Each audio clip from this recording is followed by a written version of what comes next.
Hello hi नमस्कार मंडळी. गजाली यांच्या आजच्या नवीन पॉडकास्टमध्ये पुन्हा एकदा तुम्हा सर्वांचं खूप खूप आणि मनापासून स्वागत आहे. आज आपण पुन्हा एकदा एक नवीन विषय घेऊन आलो आहोत.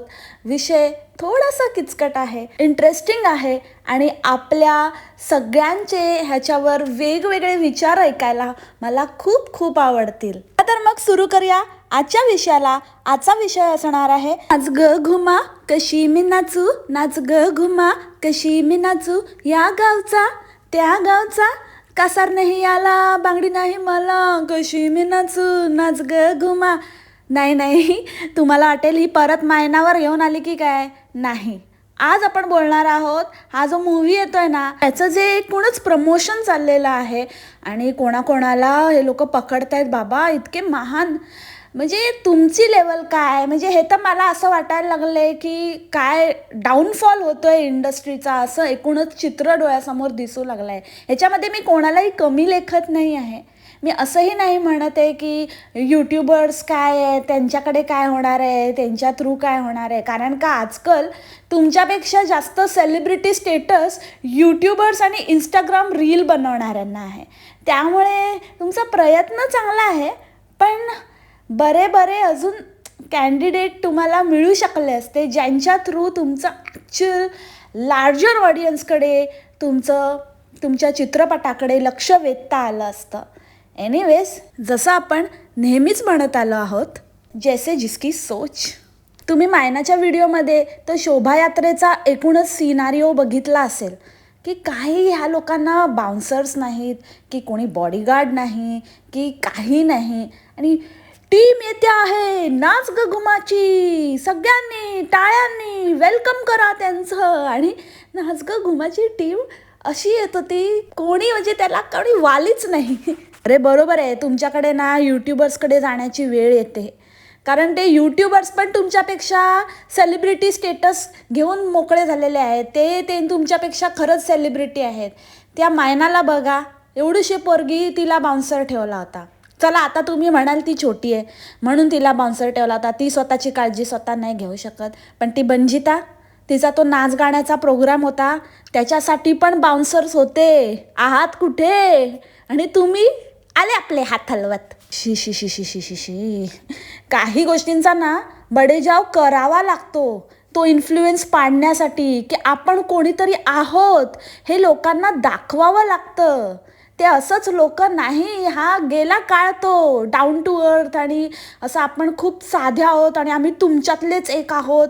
जर मग तसंच वागत राहिलात ना तर तुम्हाला पब्लिक नेहमी स्वतःमधलंच एक बनवूनच ठेवेल आणि काही तुमचं आणि मग त्यांच्यामध्ये काही फरक नाही समजणार. ते स्टारडम वार्डम आहे ना, विसरून जा. मग आता मला खरंच असं वाटतं की हिच्यापेक्षा ना बरा इंटरव्ह्यू जेव्हा ते जोकमतवाले जातात ना या सो कॉल्ड यूट्यूबर्सकडे, तेव्हा ते लोक चांगले इंटरव्ह्यू देतात ह्यांच्यापेक्षा. काय त्यांचं बोलणं, काय त्यांचं वागणं, काय ते एकमेकांना नावं ठेवणं, पम्मा टम्मा, सरळ अशा म्हणजे टोपण नावाने हाका मारणं. अरे त्या साऊथ फिल्म इंडस्ट्रीकडे बघा जरा, ते लोक कसे एकमेकांना इज्जत देतात. ते तुमची मैत्री असेल, ती मैत्री ऑफ कॅमेरा ठेवा ना. किती जे करायचं ते करा ऑफ कॅमेरा, आपण पब्लिक समोर एक डेकोरम मेंटेन करा. काय जाते तुमचं. मी कोणाचीही काही साईड घेत नाही आहे किंवा मी कोणत्याही पॉलिटिकल पार्टीला ॲज सच म्हणजे on YouTube on my channel काही सपोर्ट नाही करत. पण काही लोकांची मतं काही बाबतीमध्ये मला पटतात. त्यातलंच एक मत जे मागे राजसाहेबांनी म्हटलं होतं की ते अंट्या बिंट्यावरून आणि मामा वगैरे जे आपण अशोक सराफांना म्हणतो, तर ते एकूणच म्हणजे हे चुकीचं आहे आणि हे चुकीचंच आहे, या मताची मीही आहे. पण हे लोक नाही सुधारणार, हे लोक हे असेच राहणार आणि मग असेच रडत राहणार. आणि काय ते जरा मोदक आमरस ह्याच्या पलीकडे पण बघा. का तुमच्या घरी काय फक्त संकष्ट चतुर्थीला का अंगारिकेला किंवा गणपतीला असं वर्षातनं एकदाच मोदक बनतो का? त्या मोदकाला बघितल्यावर एवढं काय हापापल्यासारखं करायचं, कधी न बघितल्यासारखं. शी. आणि ती नम्मो, काय ग बाई, तू कधी काय कुठल्या दुष्काळग्रस्त प्रदेशात ना आलीस की काय, की कसं वागावं काय करावं काही त्याला तुझा भानच नाही. कसा तो गचकन मोदक खाल्लास, आपला तोंडात टाकलास. ती बंजिता तर आहेच गावठी, पण ती तर ॲटलिस्ट ती जेव्हा स्वतःमध्ये असते तेव्हा या गोष्टी करते. चार चौघात तरी मला तर त्या पूर्ण सगळ्या सिनारिओमध्ये त्या दिवशी तीच बरी वाटत होती. अरे इतके लोक ब्रंचेस करतात, ब्रंचेसवरती इंटरव्ह्यूज होतात, आपले कर्ली टेल्स आहे. आता तुम्ही म्हणाल हिंदीचं उदाहरण देते, चला ठीक आहे, आपले राजश्रीचे पण असतात ना ब्रंचेस, त्याच्यामध्ये पण दाखवलं आहे की ब्रंचला घेऊन जातात आणि मग मुलाखती घेतात. त्यांचं फूड बघा, ते काय सर्व करतात. मी असं नाही म्हणत आहे की मराठी जेवण काही चांगलं नाही वगैरे. अरे पण तुम्ही घरी पण तेच खाता ना, मग बाहेर पण तेच, आणि खायची काय एवढी घाई आहे? तुम्ही कशासाठी आलायत नक्की? खायला आलायत की तुमचं प्रमोशन करायला आलायत? खायचं तर आहेच, पण थोडा धीर धरा ना. त्या बाईचं कुठेही लक्ष नव्हतं. ती थाळी आल्यापासनं नुसतं बाकी गेले तेल लावत, जे काय तुम्हाला प्रमोशन करायचं ते करा, मी आपलं खाते. हे काय प्रकार होता हा? It was so disgusting to see, to watch. काही माणसांना ना आयुष्यात कितीही काही मिळालं ना तरी पण ते आपली लायकी दाखवतातच. म्हणजे त्यांचं ते जित्याची खोड मेल्याशिवाय जात नाही ना, हे वाक्य त्यांना तंतोतंत लागू होतं. त्यातलीच ही एक नम्मा आहे. अरे बाबा, तुम्ही ना हिला पुढच्या वेळेला कुठे घेऊन जाताना ना एकतर खाण्याचा प्रोग्राम ठेवू नका, आणि जर ठेवलात ना तर ही पूर्ण म्हणजे हिचं बोलून झाल्याशिवाय ना हिला काही खायला आणून देऊ नका. आणि दिलंच ना तर ते असतं ना असं कोर्स वाईज मील येतं, पहिले स्टार्टर येतं, वेलकम ड्रिंक येतं, असं तर तसं द्या. म्हणजे हळूहळू तरी खाईल बाबा ही. काय बाबा, अशी ते बघूनच काहीतरी वाटत होतं. हिला कोणतरी ना कट करून मध्ये सांगायला पाहिजे होतं, अगं बाई थांब जरा, खाऊ नको जरा थांब. काय ग मोठी डायरेक्टरीण, थोडं डायरेक्ट करायचं ना, बाजूला बसली होतीस ना, एक कोणी मारायची ना तिला. मधुशानीताई आणि कन्याताई, विथ ऑल ड्यू रिस्पेक्ट, म्हणजे तुम्ही सिनियर आहात पण जरा ज्युनियर आर्टिस्टना पण बोलू द्या. ते आलेत ना तिथे, त्यांचा पण रोल आहे ना, त्यांची पण मतं आहेत, त्यांना ती मांडू द्या. ज्याला प्रश्न विचारला ॲटलिस्ट तेव्हा तरी त्यालाच त्या प्रश्नाचं उत्तर देऊ द्या. तुम्ही कशाला मध्ये उडी टाकताय? आम्हाला माहिती आहे तुमच्याकडे खूप वास्ट नॉलेज आहे, खूप वास्ट एक्सपिरियन्स आहे, तुम्हाला सगळ्या गोष्टी मान्य आहेत.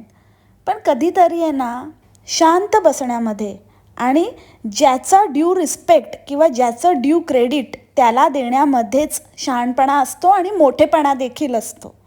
तर ते मला थोडंसं खटकलं बरं का. असंच तुम्ही खूप मोठ्या आहात हो, पण आपलं एक प्रांजळ मत तुम्हाला सांगितलं माझं. ते आपण जेव्हा एखाद्याची तारीफ करतो ना तेव्हा तोच आपल्याला तोंडावर पाडत नाही ना, ह्याची दक्षता घेत जा बाबा तुम्ही, ओव्हरऑलच एक टीम म्हणून. कारण का तुम्ही तर मारे मोठ्या मोठ्या गोष्टी करत होतात की हिला ना स्क्रिप्टमध्ये जराही चेंजेस केलेले आवडत नाही, कॉमाच्या जागी कॉमाच लागतो, त्याच्यानंतर उद्गारवाचक चिन्हाच्या जागी उद्गारवाचक तसंच म्हणजे बोललं पाहिजे, त्याच्यानंतर प्रश्नवाचक चिन्ह असेल जिथे तिथे तसंच म्हणजे प्रश्नाच्या टोनमध्ये बोललं पाहिजे. तिला बिलकुल इकडे फेरफार स्क्रिप्टमध्ये केलेली आवडत नाही, अशी आमची महान लेखिका आहे. आणि तुम्ही हे पण म्हणालात की काही काही ह्याच्यामध्ये आपण इंग्लिश आणि मराठी मिक्स असं बोलतो, काही काही कॅरेक्टरची ती गरज असते, तर तसं त्यांना बोलावं लागतं. पण मग ते पण ऐकताना खूप छान वाटलं पाहिजे, तितकं सहज तुम्हाला बोलता आलं पाहिजे. काही फिल्ममध्ये डायलॉग्स असतात की एक बाईट खाऊन बघ ना, हे कुठलं धेडगुजरी मराठी, असं तुम्ही म्हणालात. Cut to that. तुमची जी लेखिका जिचे तुम्ही एवढे गोडवे गायलेत, ती किती युगाचंच इंग्लिश न येणारे शब्द बोलण्याचा प्रयत्न करत होती. काय गरज आहे मग त्याची? आता तुम्ही म्हणालात तर थोडा रिस्पेक्ट तिने पण ठेवायला पाहिजे होता ना तुमचा, मधुशानीने. ह्या फिल्ममध्ये इतके म्हणजे इतके ना सगळे लहान मोठे सगळेच इतक्या व्हसाटाईल ॲक्टर्स आहेत ना. ऐका तुम्ही मंडळी, मी स्वतःच्या मनाचं बोलत नाही आहे, तुम्ही लिटरली जाऊन तिथे ऐका.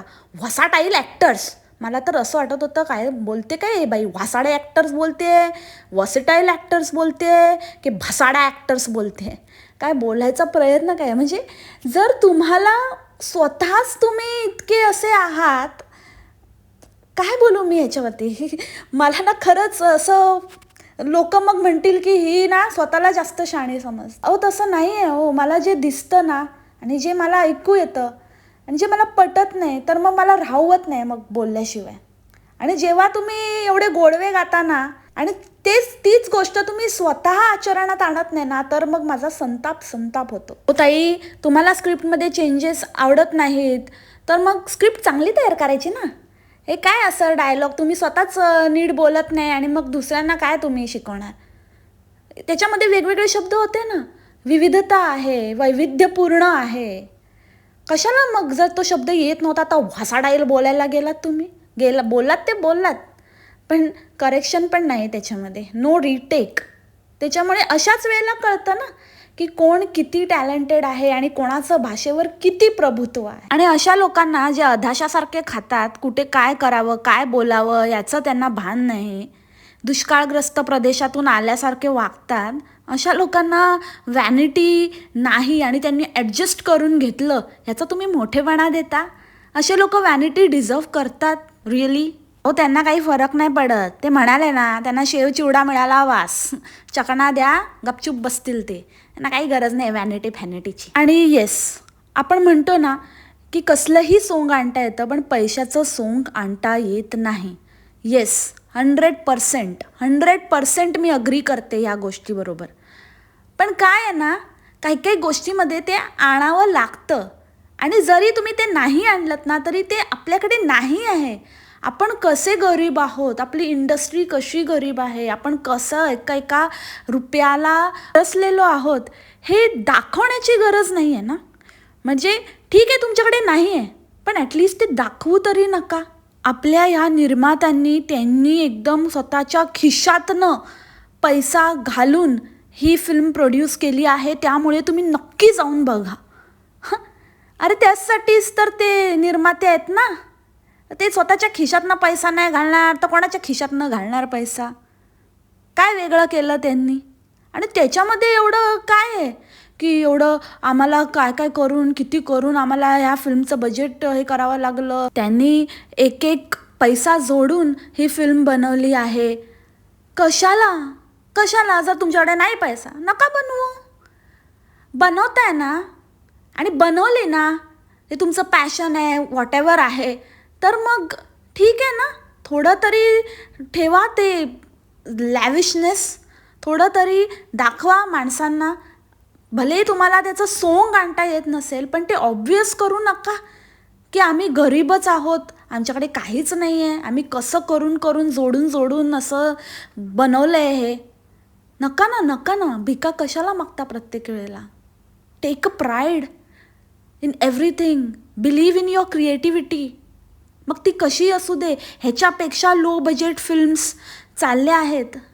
नागराज मंजुळेंचे फिल्म्स कुठे एवढे फॅन्सी असतात, चालतात ना ते.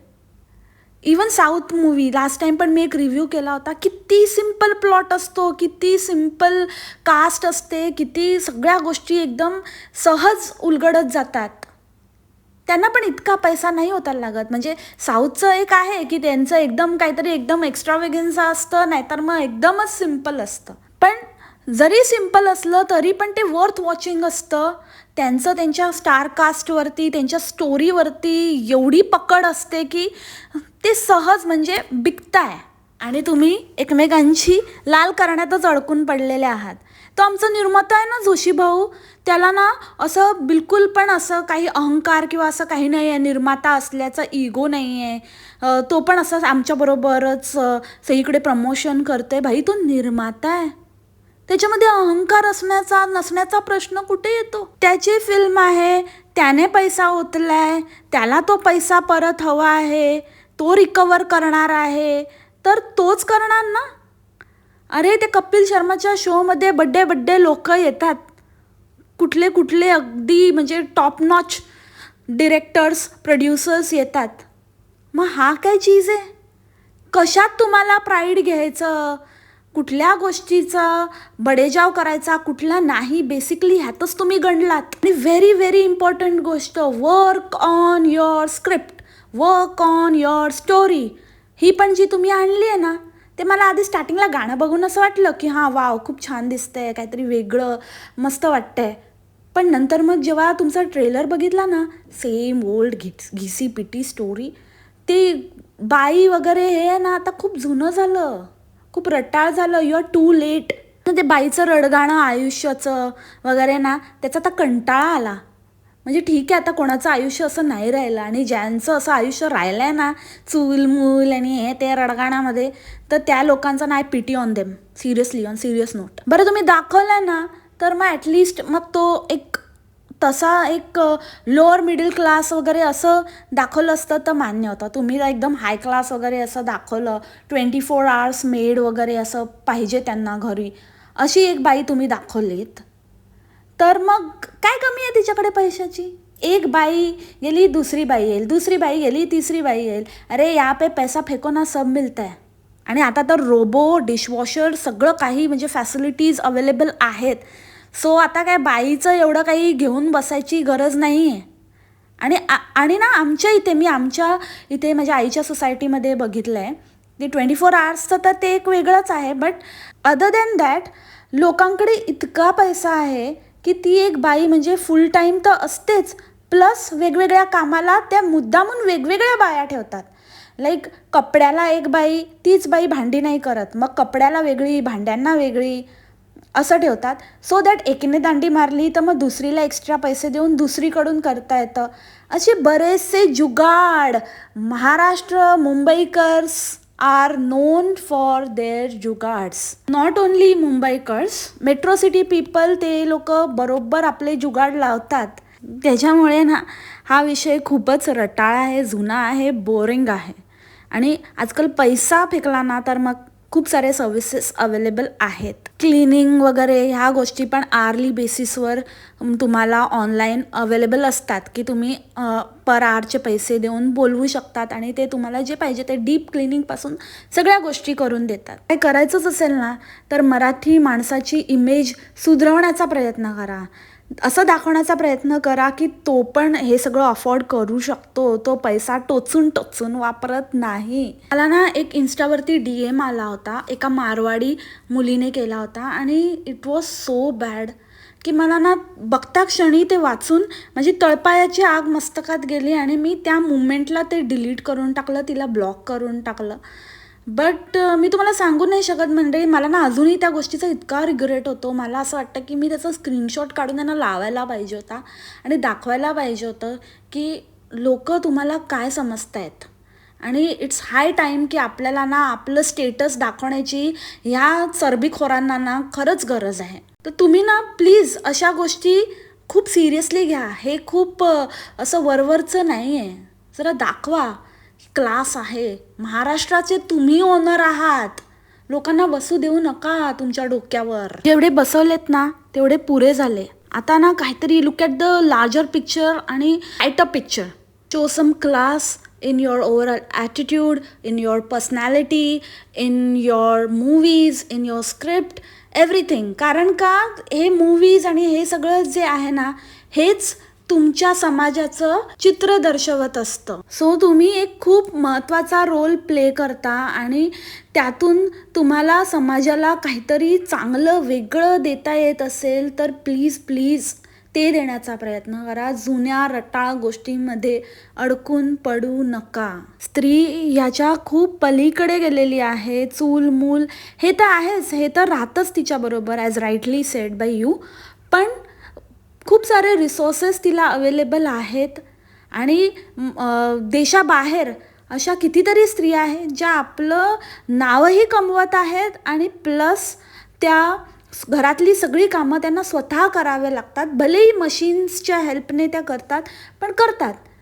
सो जेव्हा देशाबाहेर अब्रॉड कंट्रीजमध्ये एवढं सगळं जर ती स्त्री करू शकते तर मग आपली स्त्री का नाही? आपली स्त्री मेडमध्येच अडकून का पडलेली आहे? तो आता मी येते एक शेवटच्या आणि व्हेरी इम्पॉर्टंट मुद्द्याकडे. मुळात आपल्याला एकमेकांना सपोर्ट करण्याची आणि एकमेकांमध्येच चढाओढ कमी करण्याची अत्यंत गरज आहे. सगळ्यात फर्स्ट एक्झाम्पल म्हणजे सावरकर मूवी आला. किती मराठी ॲक्टर्सने, किती मराठी इन्फ्लुएन्सर्सने त्या मूवीचं प्रमोशन केलं किंवा त्या मूवीला एक शाउट आउट दिला. आय अग्री की तो मराठी मूवी नव्हता, मराठीमध्ये प्रदर्शित झाला होता, it is a Bollywood film. पण तरीही सावरकर तर आपले आहेत ना, ते कॅरेक्टर, ते व्यक्तिमत्व ते तर आपलं होतं ना. मग आपण आपल्या मराठी माणसावर एखादा मूव्ही येतोय, भलेही तो बॉलिवूडचा का असेना, इतका रॉ, इतका स्पष्ट वक्तेपणे काढलेला पिक्चर, इतका सुंदर चित्रीकरण, इतकं सुंदर सादरीकरण, त्याला एकाही मराठी माणसाने पुढे आणण्याचा प्रयत्न करू नये, हे खूप खेदजनक होतं. कुठे गेले तुमचे हे मराठी सो कॉल्ड मोठे मोठे ॲक्टर्स, जे मोठे मराठीपणाच्या बाता मारतात. शिवाजी महाराज हे मराठ्यांचं आराध्य दैवत आहे, डिनाय नाही करत मी. पण किती किती जो तो उठतो लोकांच्या भावनांशी खेळायला, फक्त आणि फक्त महाराजांवरच पिक्चर काढतो. इतरही मराठी लोकांनी कितीतरी कार्य केलेलं आहे या देशासाठी, या भारतभूमीसाठी. मग अशाच एका मराठी व्यक्तिमत्वाचा, एका क्रांतिकारी महात्म्याचं जर एक चित्रपट आला आहे, तर का नाही तुम्ही त्याला सपोर्ट केला. हे जर उद्या सरदार वल्लभभाई पटेल यांच्यावरती कुठला मूव्ही आला आणि जर लोकांनी तो उचलून धरला, गुजराती कम्युनिटीने तो उचलून धरला, तर मग तुम्ही वासून बघत राहाल आणि तुम्ही म्हणाल असं करतात तसं करतात ना, हेच नाही महाराष्ट्रात राहून असं वगैरे. मग तेव्हा तुमचा मराठी बाणा जागृत होईल. पण ह्या वेळेला तो कुठे गेला, काही 4 बोटावर मोजण्यासारखी लोक सोडून, ते त्यांनाच माहिती. आणि दुसरी गोष्ट म्हणजे की प्रत्येक वेळेला एक चांगली मूव्ही येते तर तिला पूर्णपणे व्यवस्थित चांगलं तिला क्राऊड पुल करू द्या ना, चांगलं तिला रेकॉर्ड करू द्या. एकाच वेळेला 2 चांगले चित्रपट का क्लॅश करताय तुम्ही, एकमेकांमध्येच का कॉम्पिटिशन लावताय. आधीच सगळीकडे बोंब झालेली आहे, त्यामध्ये पण तुम्ही स्वतःचेच चित्रपट एकमेकांबरोबर क्लॅश करून, तुम्हाला माहिती आहे एक चालेल तर एक पडेल, एकाला नुकसान सहन करावं लागेल. मग कशाला अशा गोष्टी करता. कारण दोन्ही चित्रपटांचे थीम कम्प्लिटली डिफरंट आहेत. आणि जितकं म्हणजे तुम्ही प्रमोशन केलं आहे आणि जितकं तुमचं ऑडियन्स आहे आणि ज्या प्रकारचं ऑडियन्स आहे, ते अशा चटपटीत मूव्हीला जास्त प्रेफर करतील. वेरॅज दुसऱ्या मूव्हीची स्टोरी आणि ओव्हरऑल चित्रीकरण, सादरीकरण हे कित्येक पटीने त्यापेक्षा छान आहे. मी दोन्ही मूव्हीचे ट्रेलर बघितले आणि खरंच स्वरगंधर्व सुधीर फडके हा मूव्हीचा ट्रेलर आणि ओव्हरऑलच म्हणजे त्यांचं चित्रीकरण, त्यांचे कॅरेक्टर्स आणि त्या दिग्गज व्यक्तीवर हा मूव्ही आहे. तर तो नक्कीच आपण पाहिला पाहिजे. कोणाची बायोग्राफी ज्यांनी आपल्या मराठी साहित्याला इतकं भरभरून दिलं. तर मला कुठेतरी असं वाटतं की हा जो दुसरा मूव्ही आहे नाच गं, तर तो ह्याच्याबरोबर क्लॅश व्हायला नको होता.